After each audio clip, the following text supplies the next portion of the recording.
말씀의 제목은 어둠 속으로라고 하는 제목으로 말씀을 같이 나누겠습니다. 우리 대강절 메시지로서 첫 번은 무엇이었습니까? 역사 속으로, 두 번째는 사람들 속으로, 세 번째는 어둠 속으로 라는 제목입니다. 여러분, 크리스마스를 상징하는 여러 가지 장식품들 또 상징물들이 있습니다. 여러분, 어떤 것이 있습니까? 한번 말씀해 보십시오. 눈앞에 보이는 것이라도 말씀해 보면 될 것 같아. 애자 근사님, 크게. 포인세티아. 포인세티아는 어디서 왔을까요? 그런 거 한번 생각해 보셨나요? 포인세티아는 세라핀의 고향에서 왔습니다. 멕시코에서 왔습니다. 오래전에 멕시코향 교회에서 여러분 예수님께 바칠 선물도 준비해 오세요 그랬는데 너무 가난한 소녀가 주님께 바칠 게 없어요. 그래서 들에 피어있는 이 꽃을 꺾어가지고 주님 앞에 바쳤는데 그게 그냥 히트를 친 거야. 그래서 그때부터 성탄절만 되면 막 교회에서 이걸 장식합니다. 그때 그 당시 멕시코에 파견된 최초의 미국 대사가 이름이 뭐냐? 미스터 포인세티아예요. 이분이 그걸 보고는 미국에 돌아올 때 포인세티아를 많이 가져와가지고 막 미국 나눠주면서 야, 성탄절에 이렇게 꾸미게 된 거예요. 왜? 별 모양으로 되어 있으니까 빨갛고 파란 이것이 있으니까 그것이 포인세티아예요. 또 그게 뭐래요? 손가락 이러지 말고 크리스마스 트리는 언제부터 생겼을까요? 크리스마스 트리는 북유럽이 얼마나 춥습니까? 겨울이 되면은 아마 우리도 약간 춥지만은 거기는 너무 추워요. 그러니까 봄만 오기를 기다립니다.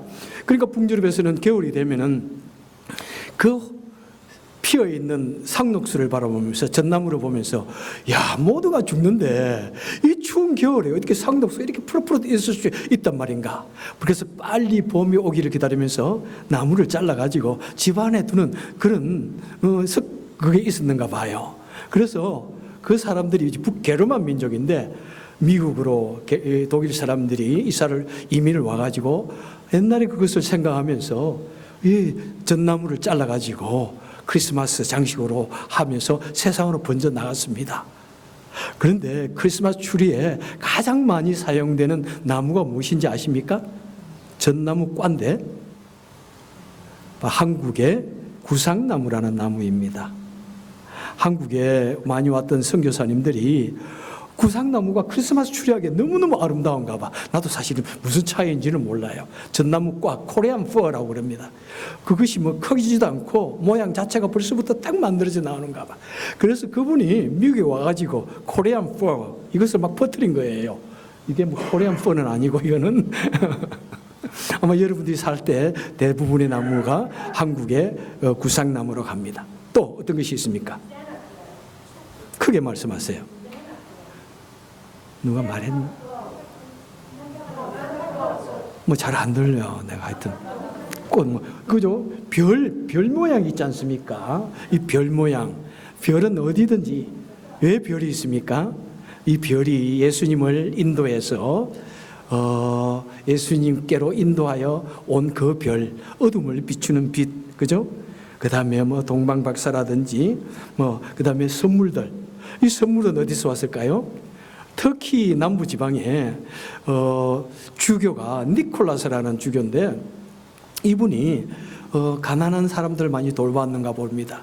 그러니까 그 성 니콜라스 데이가 되면은 프랑스에 있던 그 수녀님들이 성 니콜라스를 기념하면서 막 선물을 만들어 가지고 사람들에게 나눠주는 것이 됐는데 이 성 니콜라스가 영어로 뭐예요? 클라우스예요. 산타 클라우스. 그런 것이 되어졌고, 하여튼 우리가 많이 보는 것은 별, 그래서 밤하늘에 찬란하게 빛나는 그 장식용 그 별들이 많은 것 보면 장관이에요. 제가 오래전에 LA 살 때도 한 가정에서 얼마나 대단하게 이 성탄 추리를 장식하고 이 빛들, 이 전기불을 켜는지 몰라요. 막 그 구경하러 갑니다. 매년 가도 또 구경하러 가고. 그 사람이 가라는데 한 달 전기세가 10,000불이 나온다고 그 당시 말했으니까 얼마나 참 찬란하게 만들었는가. 정말 뭐 요즘에는 너무나 아름답게 장식되어진 그런 장식품들이 많습니다. 본문은 바로 빛과 어둠을 말하고 있습니다. 여기 보니까 빛이 어둠의 빛이 돼. 무엇입니까? 이 어두운 세상에 예수님께서 빛으로 오셨다는 것입니다. 온통 암흑 세계에 빛으로 오셨다는 것입니다. 온통 너무 캄캄하게 어두우니까 빛으로 오셨습니다. 그분이 바로 예수 그리스도십니다. 이 어둠, 이 빛이 의미하는 것이 무엇입니까? 이것은 지금 현재 우리 눈으로 가시적으로 보는 그 빛, 어둠을 말하는 것 아닙니다. 그죠? 뭐 예수님이 뭐 전기불이 되셔서 오셨다 이 말은 아닙니다. 의미가 있습니다. 자, 성경에서 말하는 어둠이 무엇이고 빛이 무엇인지에 대해서 같이 생각해 보기를 원합니다. 특별히 어둠에 대해서도 말하고 그 다음에 어두운 세상에 빛으로 오신 예수여. 너무 오래된 찬양송인데 여러분 아시나요? 40년 정도 된 것 같아요.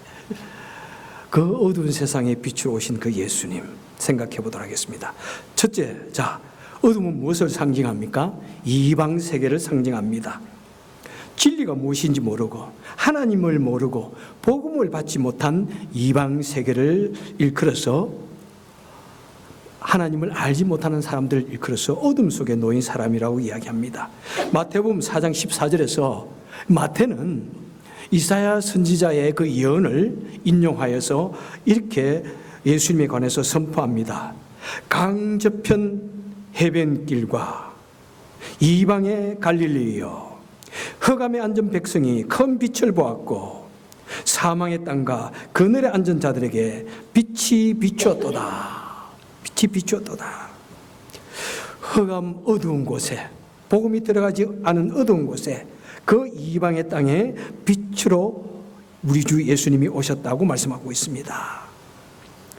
그러니까 이스라엘 사람들은 자신들만 하나님의 백성이라고 생각하고 있었는데 하나님께서 아니다. 너희만 내 백성이 아니다. 나는 모든 민족들에게 하나님, 그 다음에 빛을 비추기를 원한다. 그래서 예수님께서 친히 빛이 되셔서 이방인들을 위해서 오셨다고 말씀하고 있습니다.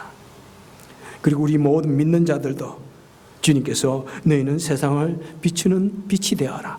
그것은 무엇입니까? 이방 세계에 하나님을 알지 못하는 사람들에게 가서 복음을 전하라. 그래서 마태복음 28장에서 말씀합니다. 너희는 가서 모든 족속으로 제자를 삼아 아버지와 아들과 성령의 이름으로 세례를 주고 내가 너희에 가르쳐 분반 그 모든 것을 가르쳐 지키게 하라. 그러니까 하나님을 믿지 않는 사람들에게 가서 복음을 전하는 것 또한 이 사명을 또한 우리에게 주셨습니다. 자, 두 번째로 이 어둠은 무엇입니까? 죄악으로 말미암아 어두워진 죄악된 세상을 의미합니다. 뭐 추악한 냄새, 온갖 종의 악한 행위, 불법으로 가득 차 있는 이 세상을 말할 때 우리는 어두운 세상이라고 이렇게 표현을 합니다. 오늘 본문에서 말씀하죠. 빛이 어둠의 빛이 돼 어둠이 깨닫지 못하더라. 여러분, 이 세상은 하나님께서 완전한 창조를 이루기 전에 그 모습을 창세기 1장 2절에서 어떻게 표현했습니까? 땅이 혼돈하고 공허하며 흑암이 캄캄함이 어두움이 깊음 위에 있었다. 이렇게 말씀하고 있습니다. 그와 동시에 우리 인간이 타락한 이후에 우리 예수님을 통해서 이 땅에 새로운 나라를 재창조하실 때 그 모습이 바로 이러한 것입니다. 혼돈하고 공허하고 온 영적인 세계가 어둠 속에 있는 이 세계를 의미하는 것입니다. 그래서 예수 그리스도로 말미암아 이 세상에 빛이 어둠을 비치게 되으신 것입니다. 그래서 예수님께서 친히 선포하십니다. 나는 곧 세상의 빛이라. 나를 따르는 자는 어두움에 다니지 아니하고 생명의 빛을 얻으리라. 그래서 우리 주님은 생명의 빛으로 온통 이 세상이 죄악으로 놓여있는 이곳에 생명의 빛으로 오신 것입니다. 어둠 속에 놓여있는 사람, 죄악 속에 놓여있는 사람, 절망 속에 놓여있는 사람, 그들과 함께 거하시고 그들 속에 거하시면서 그들을 구원하시길 원했습니다.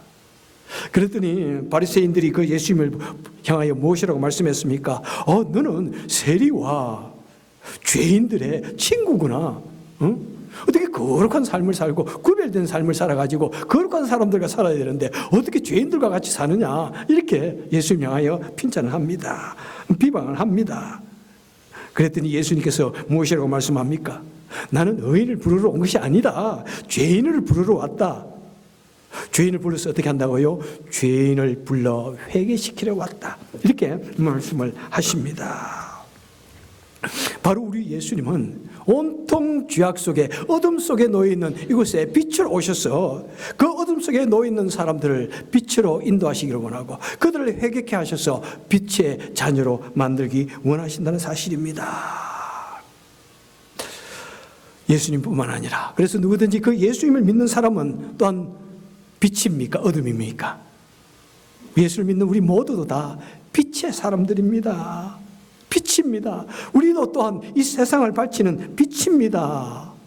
여러분, 성도는 살아가면서 자기에게 주어진 그 공간 속에서 자기에게 주어진 그 사람들 앞에서 예수님의 빛을 비추는, 예수님께서 우리에게 주어진 빛을 반사하는 빛으로 살아야 됩니다. 오늘은 찬양을 몇 개를 부를까 하는데, 제가 어릴 때 고등학교에 주일학교 이제 선생을 하면서 최초의 여름 성경학교 노래라고 할까요? 혹시 너무 오래된 주일학교 노래라서 요즘에 안 부를 것 같기도 한데, 이 작은 나의 빛 비추게 할 때야. 오시네. 누구예요? This little light of mine, I'm gonna let it shine. 최초로 영어 그 BBS 노래를 한국말로 불렀던 그 노래. 여러분, 어릴 때 이 작은 나의 빛 우리 속에 있다고 이야기합니다. 우리 모두가 다 어둠을 비치는 빛이라고 이야기하고 있습니다. 얼마나 귀한 존재입니까? 그죠? 이 어두운 세상 속에서 우리 같이 빛이 난 우리 보고 너도 빛이다. 너도 빛을 비추는 사람이 되라. 이렇게 말씀합니다. 또 어둠은 무엇을 의미합니까? 어둠은 어둠의 세력을 의미합니다. 어둠의 세력, 악의 권세, 사단이 지배하는 그 영적인 세상을 의미합니다. 그래서 에베소서 6장 12절에 보니까 우리의 싸움은 혈과 육에 대한 것이 아니요 정사와 권세와 어두움의 세상 주관자들과의 싸움이라. 어두움의 세상 주관자들과의 싸움이라. 어둠은 무엇입니까? 어둠은 곧 죽음을 의미하고 지옥을 의미하고 영원한 심판을 의미하고 사단이 지배하는 그 어두운 세상, 절망의 세상을 의미하는 것입니다.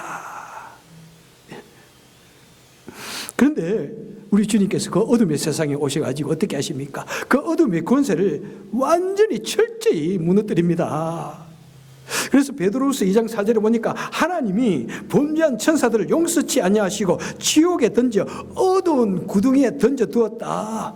우리 주님의 재림까지 우리 주님의 권세가 있도록 대단한 것입니다. 그래서 누구든지 그 예수 그리스도를 믿는 자는 사단의 권세를 이기게 되고 악의 권세를 깨트리게 되는 것입니다.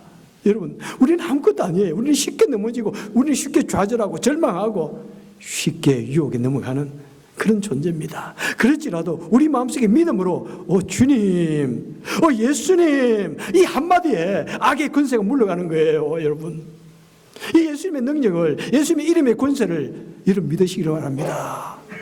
우리 다 같이 예수님, 예수님, 이럴 때 사단이 무서워서 떠나게 됩니다. 여러분, 내 마음이 여러 가지로 번민스러울 때 예수의 이름으로 승리할 수 있길 바랍니다. 예? 우리는 부족해요. 우리는 아무리 기도하고 온 일을 쓴다고 할지라도 우리 속에 언제나 누리고 있는 그 사단의 근세를 이길 방법이 없는데, 우리가 믿음으로 예수의 이름을 당대하게 부를 때 우리는 때로는 절망 중에, 때로는 유혹 중에서 그것을 이겨내게 되는 것입니다. 그래서 우리 예수님께서 오셔서 제자들을 양육하시고, 제자들의 12제자가 있고요, 70인 제자가 있고요, 120인의 제자가 있고요. 그런데 70인의 제자들에게 전도 훈련을 시켰습니다. 너희는 가서 이렇게 메시아가 오셨다고 전하라. 응? 뭐 요즘 하면 전도 폭발과 같은 그런 전도 훈련을 해가지고 딱 파송을 했습니다. 그리고 그들이 와서 돌아와가지고 이제 전도 보고를 합니다. 그랬더니 한 사람이 말합니다. 오 주여, 우리가 주의 이름을 외쳤더니 주의 이름이는 귀신들도 무서워 떨더이다, 항복하더이다. 얼마나 깜짝 놀라요, 여러분. 온통 흑암의 권세에, 죄악된 이 사단의 권세에, 귀신의 권세에 눌려있던 사람들이 그냥 예수님의 이름으로 귀신아 물러가라 그랬더니 뭐 귀신이 무서워서 그냥 떠나갔다니까요. 예?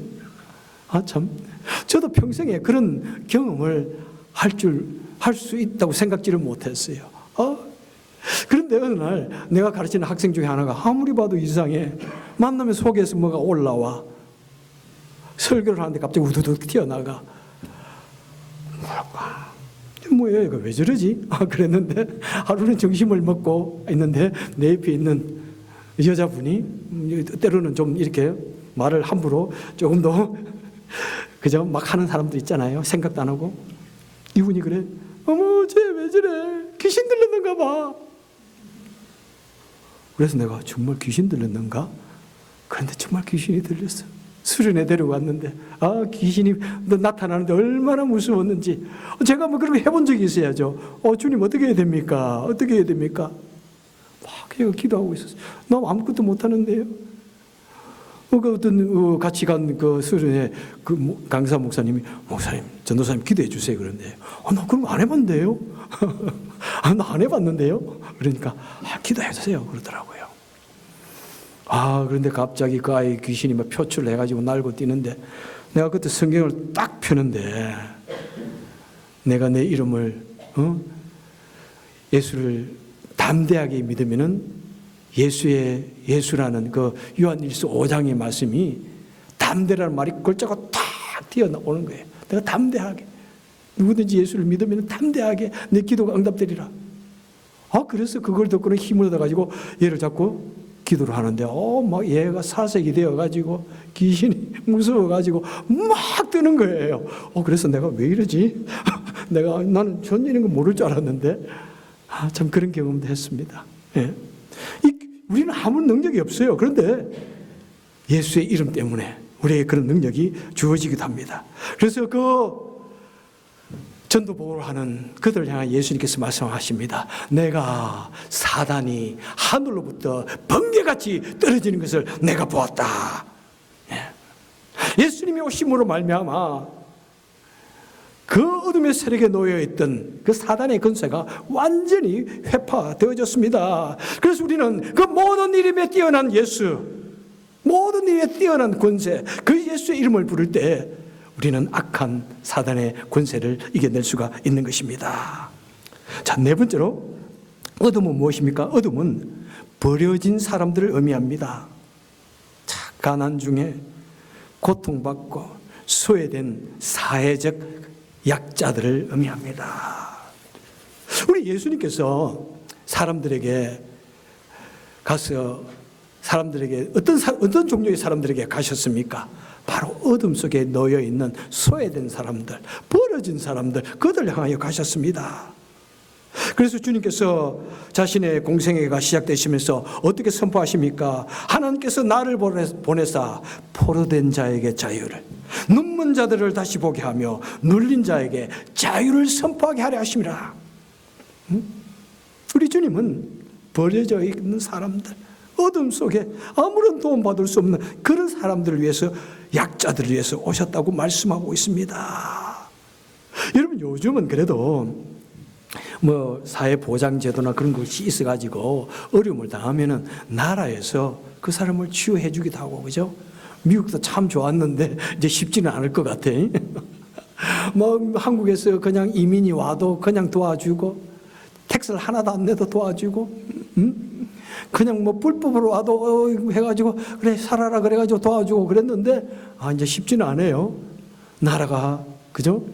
그런데 뭐 한국도 얼마나 지금 많은 사람들 도와줍니까? 그런데 나라 자체도 살기 힘든, 우리가 가난했던 그 시대, 60년대, 70년대만 해도 조금 좋았지요. 제가 좀 나이가 더 들었을 때니까 60년대 정말 못 먹어서 굶주리는 사람들이 얼마나 많았는지. 그럴 때는 나라가 도와줄 수가 있는 것이 아니죠. 나라에서 아무도 도와주지 않아요.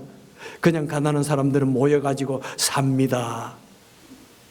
그런데 가난이 이 죄악이야. 이게 또한 악이야, 또 악. 5대 악 중에 하나잖아요. 가난하니까 어떻게 합니까? 그냥 먹고 살기 위해서 범죄를 저지릅니다. 율락녀가 생깁니다. 깡패가 있고요. 도적질이 행행합니다. 날마다 술 먹고 깨락깨락 고함을 지르고 다닙니다. 날마다 몇 집하고 싸웁니다. 그래서 제가 젊었을 때 한국에서 발간되어진 책 중에 하나가 어둠의 자식들이라는 책이 있습니다. 이름이 이철룡이라는 사람인데, 이 사람이 바로 그 사회적으로 버려져 있던 그 사람들이 어둠의 자식이다. 이분이 어디에서 이런 단어를 만들었을까 한번 생각을 해봤는데, 성경에 보면은 바로 빛의 아들들이라는 말이 나옵니다. 빛의 아들들. 그러니까 빛의 아들이 있으니까 어둠의 자식이 있어야 되지 않습니까? 거기에서 아마 영감을 받았을 것 같아요. 그래서 그 사회에 버려져 있는 사람을 향한 고발 소설이죠. 영화로도 나오고. 그랬더니 나라에서 그것을 금수로 했었어요, 그 당시에. 이 사회에 얼마나 버려져 있는 사람들이 많은지요. 어둠의 자식들.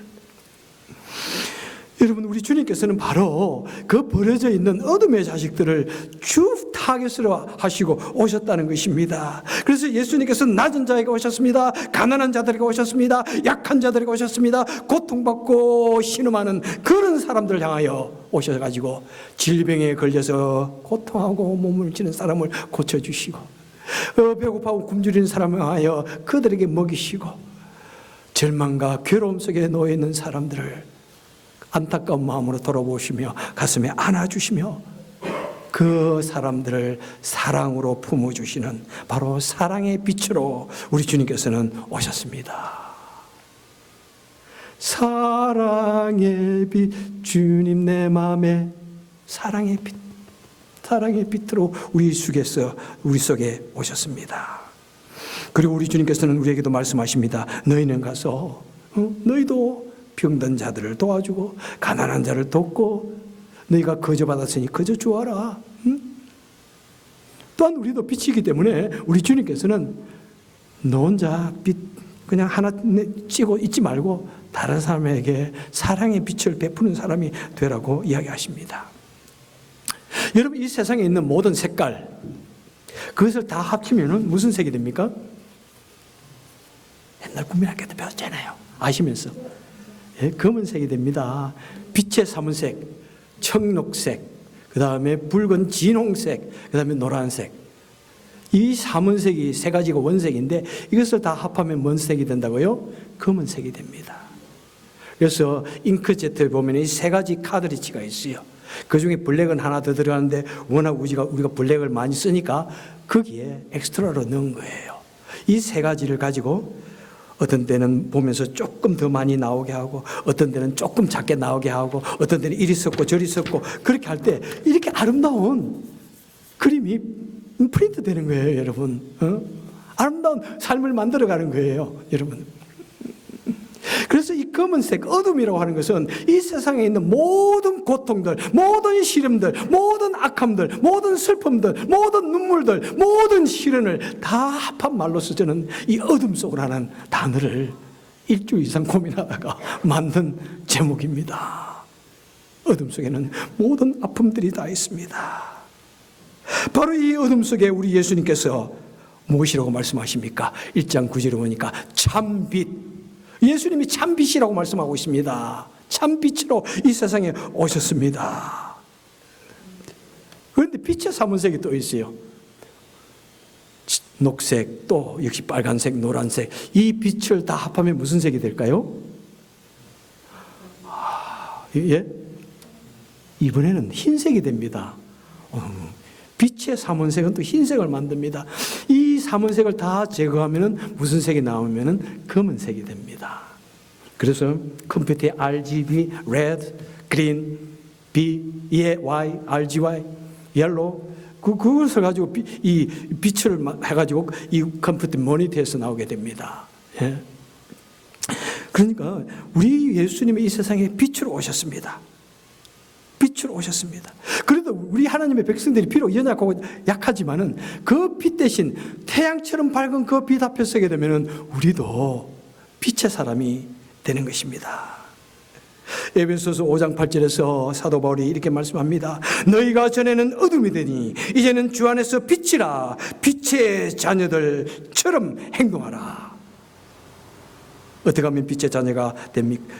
자녀처럼 행동할 수 있습니까? 빛의 열매는 모든 착함과 의로움과 진실함에 있느니라.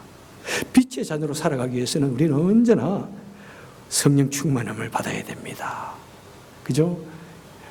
그 열처녀의 비에서처럼 성령 충만함을 받아야 성령의 기름이 빛을 피웁니다. 성령의 능력 좋습니다. 거기에다 플러스 우리는 언제나 진실하고 정직하고 또 다른 사람에게 베푸고 나누는 삶을 할 때 더욱더 이 세상을 밝히는 빛이 되는 것입니다. 우리는 주님의 빛을 가졌습니다.